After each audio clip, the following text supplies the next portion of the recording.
자, 투정법. 자, 이어서 해보도록 할게요. 음, 자, 지금 같은 경우에는 그 판재를 얘기를 해주고 있는 거거든요. 판재?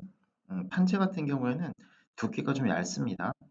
그래서 이 판재 같은 경우에는 자, 두께가 얼마 이런 식으로 나타내는 게 있죠. 그래서 요거는 우리가 이제 보통 두께를 나타낼 때 이제 T라고 우리가 표현합니다. T. 그래서 요거는 자, 두께를 나타내주는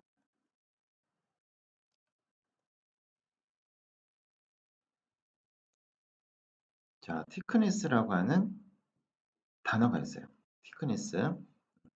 요거의 앞글자에 해당되는 t, 요걸 가지고 우리가 두께 얼마다라고 표기를 해주고 있습니다. 그래서 판재 같은 경우에는 이 정면에서 바라보는 뷰 있죠? 요거 하나만 있으면 되고요. 여기서 이제 두께를 나타내주는 요런 것들은 따로 표기할 필요가 없습니다. 요거는 그래서 여기다 이렇게 두께 얼마 이렇게 쓰여주면 됩니다. 그리고 여기서 이제 필요한 치수들 다 넣어주면 되겠죠. 요런 거는 우리가 그 절곡물 있죠? 절곡. 자, 우리가 절곡이라고도 하고요. 그 다음에 시트메탈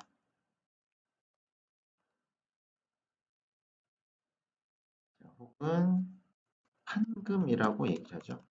판금. 자, 요런 거 작업할 때는 우리가 지금 보시는 것처럼 요렇게 많이들 작업합니다. 요거는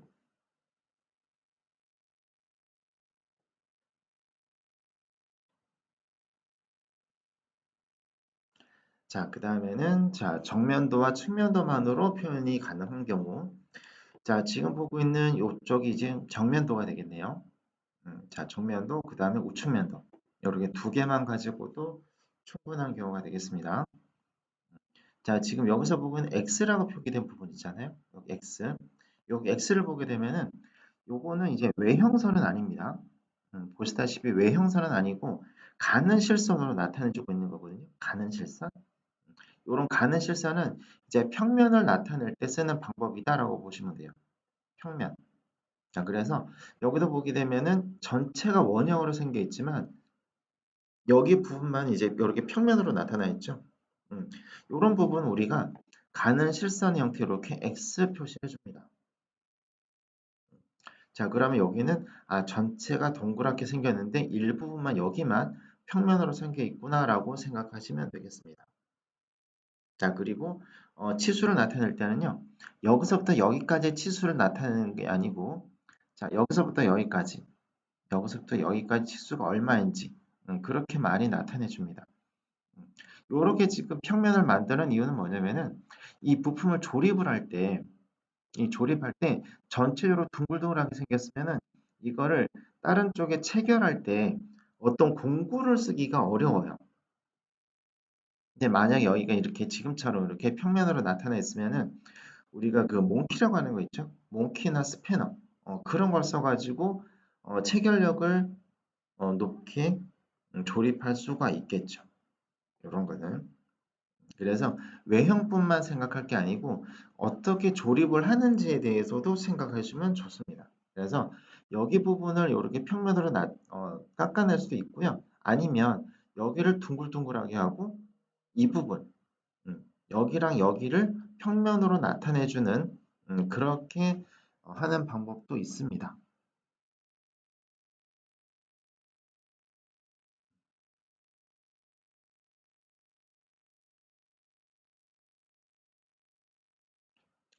자, 그 다음에는 자, 여기도 자, 마찬가지 전체가 이제 동그랗게 생겨 있는 원형이 되는 거고요. 그 다음에 앞에서 봤을 때나 위에서 봤을 때나 모양이 똑같으니까 위에 거는 굳이 있을 의미가 없죠.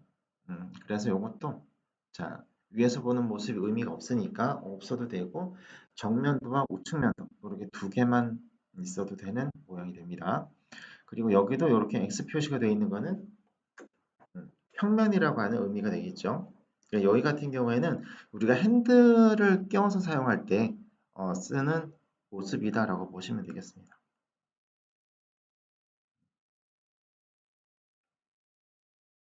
자, 여기도 마찬가지 자, 여기는 자, 정면도 그 다음에 평면도 이렇게 두 개만 나타낼 때 쓰는 방법이 되겠네요. 자, 우측면도는 의미가 없으니까 여기는 안 해도 됩니다. 우측면도는. 자, 도면을 보고 생각하시면 돼요. 자, 그래서 여기 같은 경우도 측면도가 굳이 의미가 없는 경우들이 있습니다. 이런 거는 자, 이거 두 개만 가지고도 작업이 충분한 케이스가 되겠네요. 자, 그 다음에는 자, 요런 샤프트. 자, 요런 샤프트 같은 경우에도 자, 배치하는 방법. 음. 자, 보면은 우리가 그러니까 가로 방향으로 많이 작업한다 그랬죠. 그래서 이 부품도 가로 방향으로 배치하는 게 맞는 거고요. 자, 그 다음에 이것도 가로 방향이고 이것도 가로 방향이죠. 자, 그런데 오른쪽에 있는 걸 이렇게 X 표시하는 이유는 뭐냐면은 이 부품을 가공하는 방법에 대해서도 이제 생각을 해서 배치해라. 그런 의미가 되는 거거든요. 자, 그래서 이 부품을 가공하는 건 우리가 선반에서 작업한단 말이에요. 선반. 그래서 이 왼쪽 부분을 우리가 선반에서 이제 척에다가 물려놓는단 말이에요. 왼쪽 부분을 척에다 물려놓고 오른쪽 부분을 가공해 나가면서 이 부품을 만들게 돼요. 자, 척이라고 하는 걸 왼쪽에다가 고정합니다. 그렇기 때문에 이 왼쪽이 큰 쪽이 되는 거예요. 가공하지 않아도 되는 부분. 근데 만약에 이렇게 되면은 만약 우리가 도면을 이렇게 그려서 가공 업체에다 줬다. 그러면은 가공하는 사람들은 이 도면을 뒤집어서 본단 말이에요. 뒤집어서 봐야지만 그 사람이 보는 입장에서 제대로 된 방향이 되는 거거든요. 그쵸? 그러면은 모양은 뒤집어지겠지만 치수도 다 뒤집어지기 때문에 보는 사람이 상당히 불편합니다. 그래서 설계하는 사람 입장에서 도면 그릴 때 가공하는 사람의 입장에서 이렇게 해주는 게 훨씬 도움이 많이 됩니다. 그리고 이런 것들은 경험치에서 다 우러난다고 보시면 돼요. 그래서 이렇게 우리가 도면을 그리면은 가공하는 사람들도 설계하는 사람들에 대해서 아, 이 사람이 어느 정도 능력이 되고 있구나, 경력이 있구나, 그런 거를 알 수 있게 되는 지표가 될 수도 있습니다. 자, 그래서 도면은 항상 다른 사람들을 배려해서 그린다라고 보시면 되겠습니다.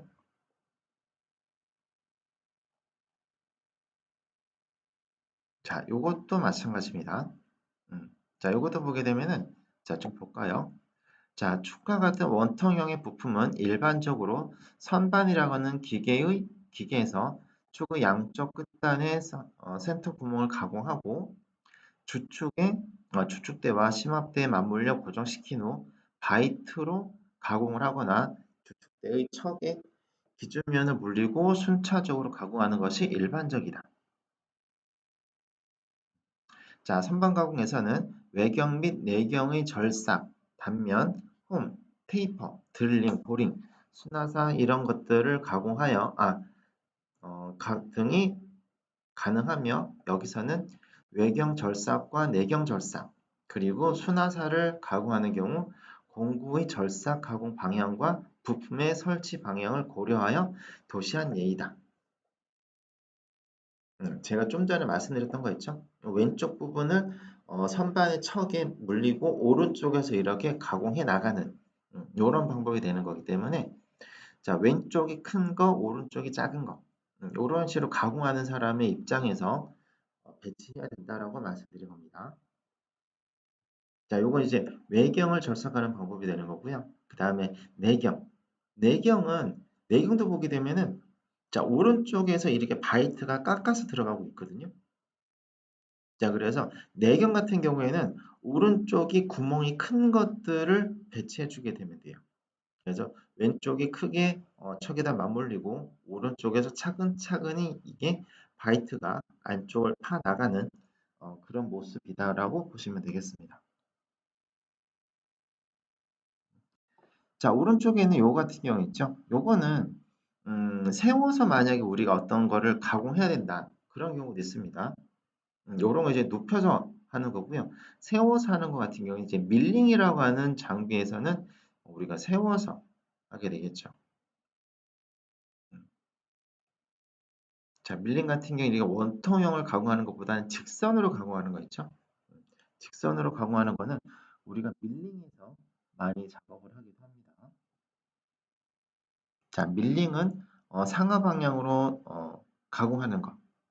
선반은 좌우 방향으로 가공한다. 그렇게 쉽게 생각하시면 되겠습니다. 자, 순나사도 마찬가지. 자, 오른쪽에서 가공할 수 있게끔 그렇게 배치하면 됩니다.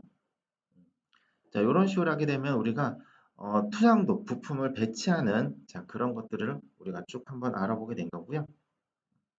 자, 이번에는 자, 치수 기입에 대해서 좀 알아보도록 할게요. 자, 치수 기입. 자, 여기서 잘 보시면 되겠네요. 자, 제도의 정의 및 목적. 자, 여기 보면은 음, 자, 제도라 함은 자, 기계나 구조물의 모양 또는 크기를 일정한 규격에 따라 점, 선, 문자, 숫자, 기호 등을 사용하여 도면을 작성하는 과정을 말한다. 자, 제도의 목적은 설계자의 의도를 도면 사용자에게 확실하게 쉽게 전달하는 데 있다. 그러므로 도면의 물체의 모양이나 치수, 재료, 표면 거치기 등을 정확하게 표시하여 설계자의 의사가 가공, 조립, 측정 등을 담당하는 사용자들에게 확실하게 전달되어야 한다. 그 중에서 가장 이제 중요한 거는 형상이 되는 거고요. 두 번째가 치수가 될 겁니다. 일단 모양을 정확해야 되고요. 그 다음에 그 형상에 따른 정확한 치수 값을 넣어줘야 됩니다. 자, 그래서 여기서는 자, 13가지의 원칙을 제시해주고 있는데요. 자, 첫 번째부터 한번 쭉 읽어보도록 할게요. 자, 대상물의 빨간 것들 위주로 잘 보시면 돼요. 빨간 거. 자, 첫 번째. 자, 대상물의 기능, 제작, 조립 등을 고려하여 도면에 나타낼 필요가 있다고 판단되는 치수를 명확하고 가공자나 조립자가 혼동이 되지 않도록 도면에 기입한다. 자, 치수를 기입할 때 여기저기다 막 치수를 넣으면 안 되고요. 동일한 치수는 가급적이면 넣지 않는 게 좋습니다. 동일한 치수는 가급적이면은 자, 정면도든 우측면도든 평면도든 내가 원하는 형상의 치수는 한 군데만 넣어주는 게 좋아요.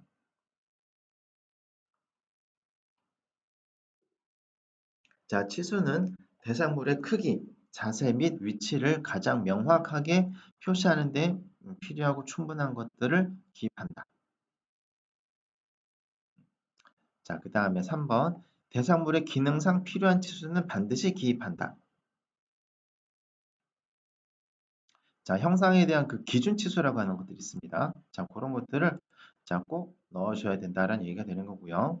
그 다음에 치수는 치수선, 치수보조선, 치수보조 기호 등을 이용하여 치수 수치에 따라 표시한다. 자, 가로, 세로 크기 혹은 사선의 길이에 해당된 치수가 정확하게 있어야 되고요. 치수보조선, 어디부터 어디까지 치수가 그렇게 들어가는지 정확하게 표기해 줘야 되겠죠. 그 다음에 파이, 원형 같은 경우에는 파이 기호가 들어가야 될 것이고, 그 다음에 정사각형 같은 경우는 정사각 기호, 그런 것들에 대한 치수 보조 기호 있죠? 이런 것들이 반드시 들어가져 있어야 되겠죠. 자, 그 다음에 5번. 자, 치수는 되도록 주투상도에 집중 기입한다. 정면도가 가장 기본이 된다고 말씀드렸었죠. 그래서 정면도에다가 웬만하면 다 하긴 하는데 정면도든 평면도든 우측면도든 그 물체를 바라보기 가장 쉬운 방향이 있을 거예요. 정면도에 집중하긴 하겠지만 오른쪽에서 바라봤을 때 정확하게 잘 보이는 면이 있다 그러면 우측면에 그곳에다가 치수들을 집중해서 넣어줘야 될 것이고요. 위에서 바라보는 정확한 모습이 있다 그러면은 그쪽에다가 정확한 치수를 넣어줘야 된다라고 하시면 되겠습니다. 무조건 정면에다 다 넣는 건 아닙니다. 이렇게. 자, 6번. 자, 도면에 나타내는 치수는 특별히 명시하지 않는 한 마무리 치수를 기입한다. 자, 그 다음에 7번. 치수는 가급적이면 가공자나 조립자가 계산하여 구할 필요가 없도록 기입한다. 계산, 이제 가공하는 사람 입장에서 계산기를 많이 써야 된다. 혹은 암산을 해야 된다. 그런 경우에는 아무리 쉬운 암산이다 하더라도 사람이 이제 그 실수를 할 수 있어요. 사람이. 그래서 사람이 암산을 하거나 계산기를 써서 치수를 나타내는 그런 방법보다는 바로 직관적으로 이 치수가 얼마다라고 직관적으로 알 수 있게끔 그렇게 치수를 배치해 주는 게 가장 좋은 방법이다라고 보시면 되겠습니다.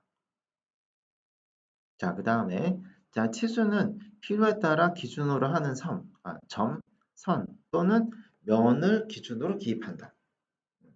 자, 여기서 보시면은 치수 보조선이 있죠? 치수 보조선.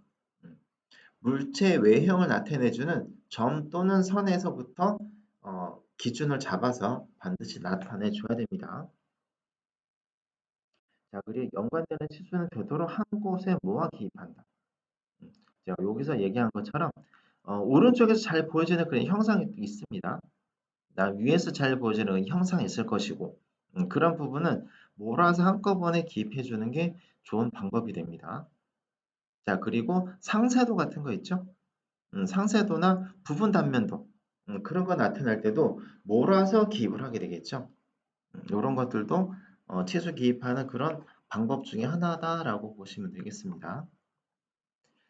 자, 그리고 자, 10번 치수는 되도록 가공 공정마다 배열을 분리하여 기입한다.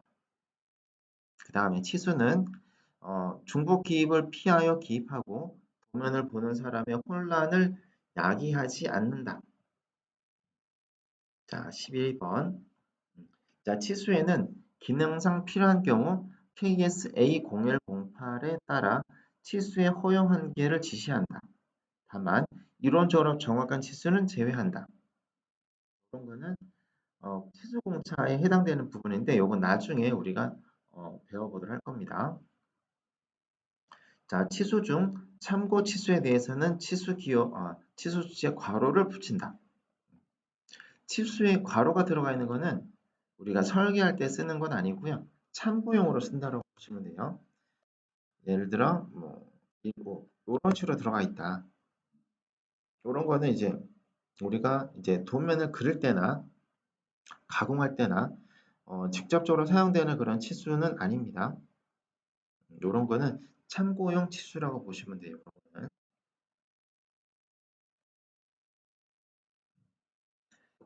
자, 여기까지 하게 되면은 자, 치수에 해당되는 자, 기본 원칙에 대해서 우리가 알아보게 된 거였습니다. 자, 그다음에 자, 치수 기입의 단위가 있습니다. 단위. 자, 단위는 자, 우리는 일반적으로 밀리미터 단위계를 쓰는 게 가장 기본이 됩니다. 밀리미터. 자, 그래서 자, mmgs라고 하는 단위계를 우리가 사용을 하는데요. mmgs는 자, 길이는 밀리미터, 무게는 그램, 시간은 세크. 요렇게 쓰는 게 가장 기본이 됩니다. 자, 그 다음에 또 뭐가 있냐면은 자, MKS라고 하는 게 있어요. 요거는 자, 미터, 자, 킬로그램, 세크. 요렇게 있고요. 그 다음에 자, IPS라고 하는 게 있습니다. IPS 요거는 자, 인치, 파운드, 세크. 요렇게 단위를 쓰는 경우도 있습니다.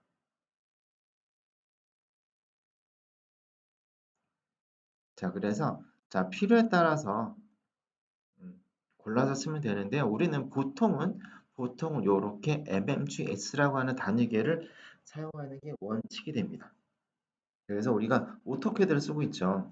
오토캐드 같은 경우에도 기본 단위계는 mmgs라고 하는 단위계를 사용을 하고 있습니다.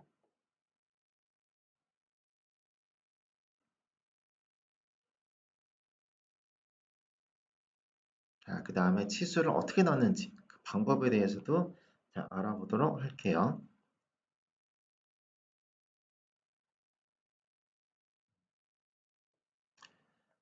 자, 제일 많이 쓰여지는 이 변의 치수라고 되어 있죠, 변. 자, 치수를 넣을 때는 이 선의 길이를 넣는 것도 하나의 방법이 될 거고요. 그 다음에 이 선과 이 선의 거리값을 넣는 것도 하나의 방법. 그 다음에 점과 점 사이의 거리를 넣는 것도 하나의 방법이 됩니다. 자, 여기서 보면은 자, 선의 길이 선의 길이, 그 다음에 자, 선과 선의 거리를 넣는 것도 있을 수 있고요. 그 다음에 점과 점 사이의 거리가 될 수 있고요. 자, 점과 선을 나타내는 방법도 있을 수 있겠죠.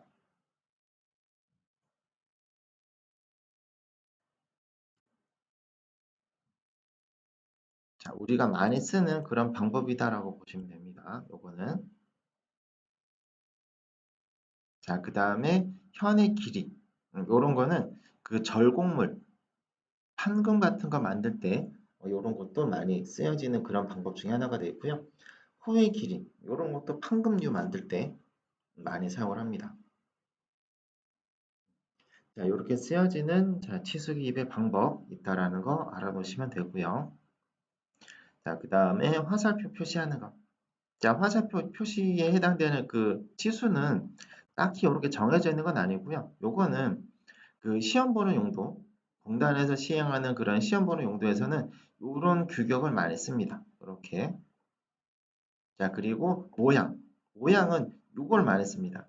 속이 채워진 형태의 화살표. 요걸 많이 사용을 해요.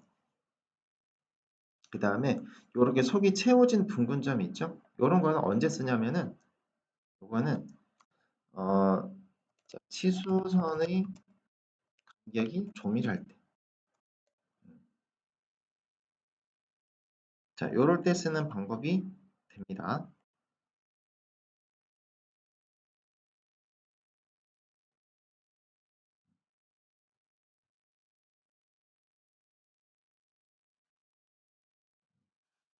자, 그 다음에는 자, 치수들이 어떻게 쓰여지고 있는지 좀 보도록 할게요.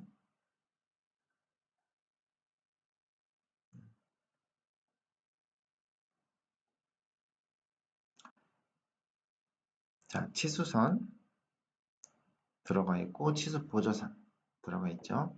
자, 치수는 기본적으로 우리가 어떻게들 쓴다 그러면은 치수선을 위에 이렇게 배치하게 됩니다. 치수선을 위에. 자, 그 다음에 또 하나 알아두면 좋은 건 뭐냐면은 이 외형선 있죠. 이 외형선을 기준으로 봤을 때 첫 번째 나타나는 이런 선이 있죠. 이런 거는 자, 치수 높이 두 배만큼, 치수선의 두 배만큼 띄워서 이렇게 배치해 주는 게 좋습니다.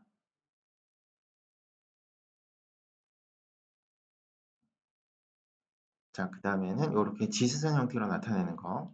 요거 우리가 이제 카운터 보호라 그러죠. 카운터 보호를 나타내는 그런 방법이 있고요. 자, 요런 것도 알아놓으면 좋습니다. 이런 것도. 치수선을 기준으로 봤을 때 치수 보조선은 한 1, 2mm 정도 이렇게 띄워서 배치되고 있다라는 거. 그 다음에 자, 중요한 거는 요거는 중요합니다. 요거. 자, 외형선을 기준으로 봤을 때 여기 이렇게 틈새가 벌어져 있죠. 여기 틈새가 벌어져 있는 거는 자, 외형선과 치수선이 붙어 있게 되면은 보는 사람들이 헷갈릴 수가 있어요. 우리는 지금 이렇게 좀 크게 확대해서 보긴 하지만 실제로 이 도면을 출력해서 본다. 그러면은 외형선과 치수선이 서로 겹쳐져서 보는 사람들이 헷갈리는 경우들이 많이 발생할 수가 있어요. 그래서 외형선과 치수선은 이렇게 반드시 띄워주는 게 좋습니다. 한 1mm 정도 띄워놓으면 돼요. 보통. 도면이 큰 거다 그러면은 한 2mm 정도 띄우고요. A4나 A3 정도 된다 그러면은 한 1mm 정도. 이렇게 외형선과 치수 보조선은 간격을 띄워 놓는 게 좋습니다. 요거는.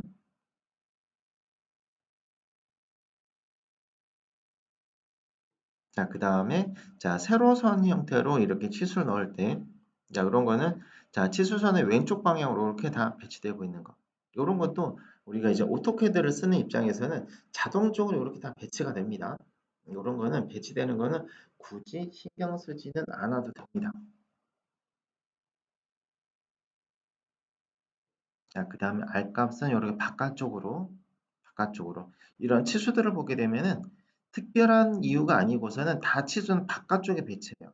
특별한 이유가 아니고서는 이렇게 35, 나 10 같은 경우에는 치수를 배치하기가 좀 애매한 것들이 간혹가다 있어요. 그럴 경우에는 이 물체 안쪽에다가 치수를 배치를 하기도 합니다. 자, 그런데 대부분은 어쨌든 치수들은 다 물체 바깥쪽에다 배치하는 게 원칙입니다. 다 물체 바깥쪽에 배치되고 있죠. 자, 그리고 요것도 볼까요? 요건 뭐냐면은 대칭도라고 하거든요. 대칭도. 대칭도 같은 경우에는 가운데 이렇게 중심선에 나타나 있죠. 그 다음에 이렇게 대칭도가 있게 되면은 이 물체는 반대쪽에도 이렇게 똑같이 생긴 모양이 나타나 있는 겁니다. 나타나 있는데 이렇게 대칭으로 나타내는 이유는 뭐냐면은 도면상의 공간이 좀 부족할 때 공간상이 부족할 때 이렇게 반만 잘라서 배치해 주게 됩니다. 그리고 이렇게 치수선 같은 경우에는 여기가 반이 잘려져 있죠. 치수선이 이렇게 돼 있으면은 반대쪽까지 치수가 전체적으로 50mm가 되는 거예요. 그리고 75 같은 경우는 전체. 자, 여기 끝에서 반대쪽 끝까지가 75가 됩니다. 보통 이제 여기 반까지가 치수가 50 이렇게 생각하시면 안 돼요. 이거는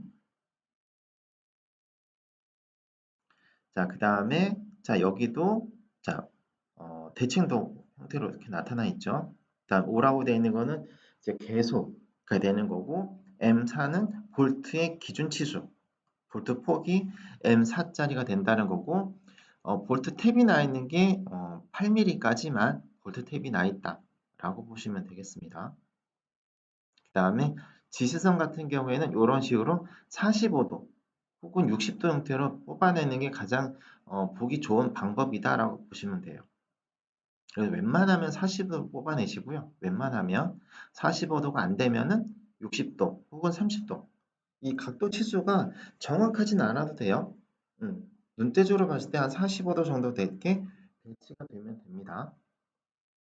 그래서 도면을 그릴 때는 다른 사람들이 그린 도면을 많이 보시는 게 도움이 됩니다. 그래서 아, 저 사람은 이렇게 생긴 도면에서는 이렇게 도면 그렸구나 라고 해서 잘 그려진 도면들을 계속 보게 되면은 여러분들도 이렇게 도면을 따라서 그리게 될 거고요. 따라서 그리다 보면은 여러분이 생각하는 방식대로 도면을 아주 잘 그리게 되는 그런 시점이 언젠가는 오게 됩니다. 자, 그래서 이번 시간에는 일단 여기까지만 해서 자, 마무리를 짓도록 하겠습니다.